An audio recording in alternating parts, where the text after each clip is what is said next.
O PES foi criado pelo Carlos Matos, ele foi ministro do governo Salvador Allende, e ele desenvolveu esse método por conta de que, acho que todo mundo aqui sabe, quando Allende foi presidente do Chile, ele governou o país sob o intenso bloqueio do poder econômico chileno e dos Estados Unidos.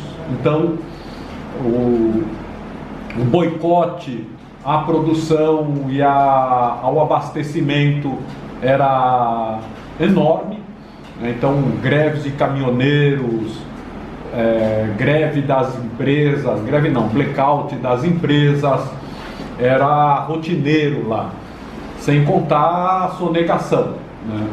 E o repasse de recursos para o governo chileno. E o Carlos Matos, então, desenvolveu esse método de planejamento para responder às necessidades do governo de falta de recursos econômicos e uma demanda absurda do ponto de vista do movimento social, né, da classe média, da prestação de serviço e etc. Então esse método ele surge nessa conjuntura de golpe no Chile.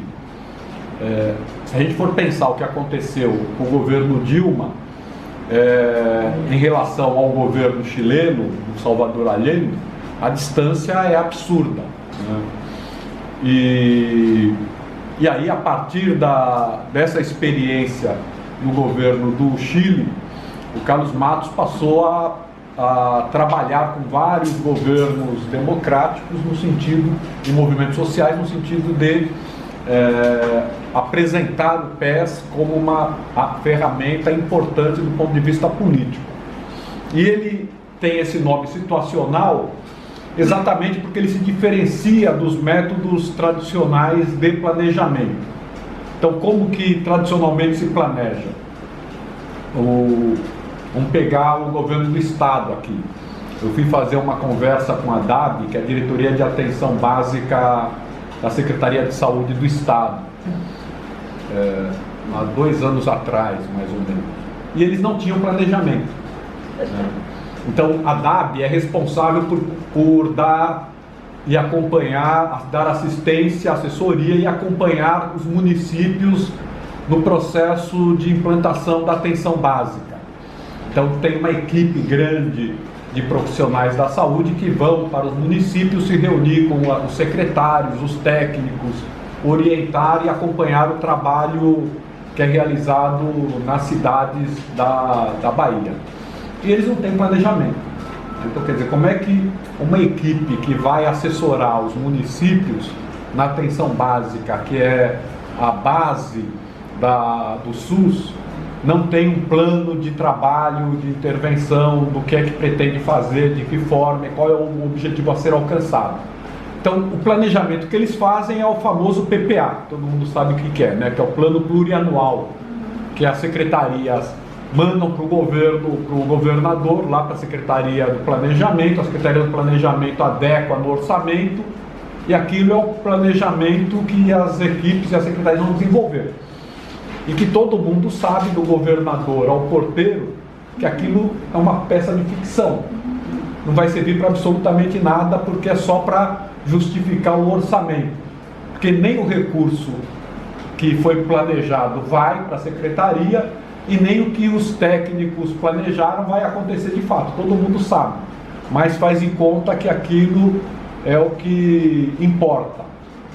Então, a DAB não tem, a Diretoria de Atenção Básica não tinha, na reunião que eu fui fazer, eles não tinham um planejamento da equipe para orientar o trabalho que a equipe iria desenvolver.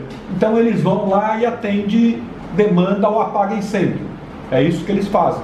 E que não é diferente do que fazem outras secretarias de educação, né? Então, o planejamento tradicional é isso.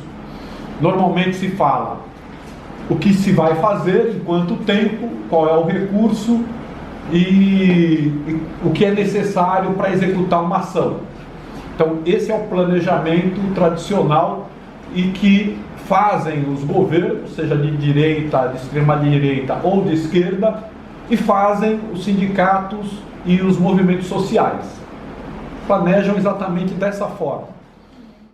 Ao contrário do que define o método tradicional, o Carlos Matos diz que o plano de ação que se constrói no planejamento, ele muda em função da situação ou da conjuntura. Então, quer dizer, você não pode planejar para 1 ano, ou como faz os governos, para 3 anos, e achar que do dia que você planejou até o final do período, as coisas vão ser exatamente como foi planejado. Por quê? Porque a conjuntura muda de uma hora para outra, ou muda em uma semana, ou muda em um mês, ou muda em 20 minutos, como fala a Band News. Né? Então, se a conjuntura muda, o que você definiu tem que mudar também, porque é um processo dito dialético. Né? Então, se eu planejei algo para daqui uma semana, e se a conjuntura mudou, meu plano obrigatoriamente precisa mudar também. Então, eu não posso ter um planejamento estático ou inflexível ou impermeável ao processo político, econômico e social. Então, o meu planejamento ele muda a todo momento. Por isso que o nome do planejamento proposto pelo Carlos Matos é planejamento estratégico situacional. Outra mudança fundamental no método proposto por Carlos Matos é que ele diz o seguinte, que quem executa é quem planeja. No método tradicional, como que é feito o planejamento? Tem uma equipe de especialistas em planejamento que planeja, aí tem uma equipe que é uma equipe de assessoria ao governador ou secretário que aprova o planejamento. Aí a equipe econômica fala que para o planejamento foi pedido, por exemplo, 10 milhões e vai ter só 5. Já corta metade do que está no plano. Não é? Aí, sem alterar nada, quer dizer, cortou 50% do orçamento e não alterou nenhuma ação do plano, é mandado executar. Aí quem vai executar não planejou. Né? Então, os executores vão planejar algo que eles nem sabem como é que foi planejado. E a população é que vai receber o que é que foi decidido por alguém. Né? Então, o método tradicional é assim. O Carlos Matos diz o contrário. Ele diz que quem executa é que planeja. E aí ele dizia que quem mais conhece dos problemas, por exemplo, é o porteiro da repartição ou o pessoal da limpeza, porque eles circulam e ouvem as críticas, as queixas e sabem o que é que não funciona. Então que eles é que deveriam participar do planejamento, ou o atendente, ou a pessoa que fica cuidando das demandas da população, ou os usuários do serviço. Né? No caso do movimento sindical, normalmente quem planeja é a diretoria, o sindicato. Né? Reúne a diretoria, quase nunca vai a diretoria toda no planejamento. Né? Eu já participei de planejamento que a diretoria tinha 37 diretores, aparecia 17, 18. A diretoria como um todo não participava. Né? Aí a diretoria é que vai planejar. Na proposta do PES, quem planeja? Deveria planejar quem? A comissão de fábrica, né? Os delegados sindicais, a CIPA, aqueles que de fato estão presentes nos locais de trabalho.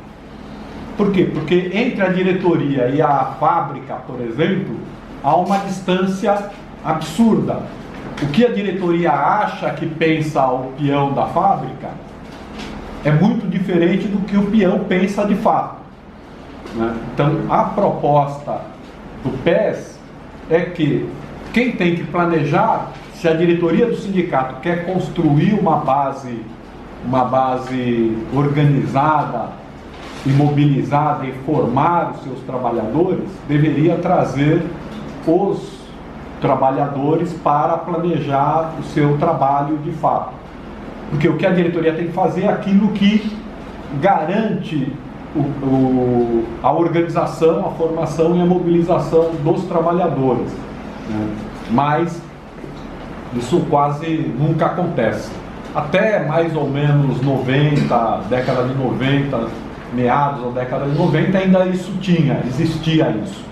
Hoje não existe mais, né? Nenhum sindicato mais tem a preocupação de trazer a sua base organizada para pensar a ação sindical. Então, essas são as duas grandes diferenças, algumas das grandes diferenças entre o PES e o método tradicional de planejamento, né? Então, com essa ressalva, quer dizer, em pouquíssimos lugares, seja em governos ou no movimento sindical ou no movimento popular, o PES é utilizado de fato como ele foi pensado pelo Carlos Matos, né? Quem o utiliza, mas na execução executa de modo tradicional. E a outra questão é que a gente planeja a todo momento da nossa vida. Quando eu falo que no Brasil não existe a cultura do planejamento, é verdade, mas querendo ou não, todos nós planejamos, né? Então, quando a gente vai sair de casa para ir para algum lugar, a gente planeja o roteiro que vai fazer ou não planeja? Sim, planeja, né? Para atravessar uma rua, a gente planeja como é que vai atravessar a rua. Se não tem semáforo, a gente tem que fazer o quê? Tem que olhar para os lados para ver se tem carro, e a gente tem uma capacidade absurda, porque mesmo sem estabelecer um processo racional, quando a gente olha um carro, a gente consegue antecipar qual é a velocidade, se dá tempo ou não da gente chegar do outro lado antes do carro nos matar. Então isso é um processo cotidiano e permanente de planejamento. Se a gente vai cozinhar um prato, antes de começar a fazer, a gente planeja quais são os ingredientes, se tem ou se não tem, se precisa comprar, não é?